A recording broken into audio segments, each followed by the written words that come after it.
విద్యార్థులందరూ కలిసి ఏలే కుర్చీని కూలగొడతామని కేసీఆర్ కుర్చీని కూలగొట్టారు. మరి రేవంత్ రెడ్డి కుర్చీని పటిష్టంగా నిర్మించినప్పటికీ ఈరోజు టెట్ విషయానికి వస్తే, టెట్ అప్లికేషన్ విషయానికి వస్తే గతంలో ఉన్నప్పుడు 200 ఉన్న రూపాయలు ఈరోజు మాత్రం 1000 రూపాయలు అవ్వడం జరిగింది.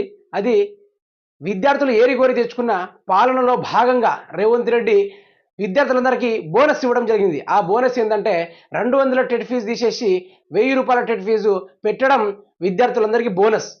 ఇదే ముచ్చండి, చూద్దాం ఒకసారి. నిరుద్యోగులకు నిలువు దోపిడీ, టెట్ ఫీజు పేరుతో జేబులకు చిల్లు. ప్రజా పాలనలో 5 రెట్లు పెరిగిన టెట్ ఫీజు, 1000కి పెరిగిన టెట్ ఫీజు. ఎన్నికల్లో ఆల్ ఫ్రీ అన్న కాంగ్రెస్ లీడర్లు అధికారంలోకి వచ్చాక అడ్డగోలు వసూళ్లు.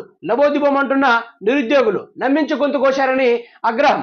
ఇక రేవంత్ రెడ్డి విద్యార్థులకు న్యాయం చేస్తా, విద్యార్థులకు పొడి చేస్తా, విద్యార్థులందరికీ నౌకర్లు ఇస్తా, విద్యార్థులందరినీ ఉసిగొల్పి ఓట్లేయించి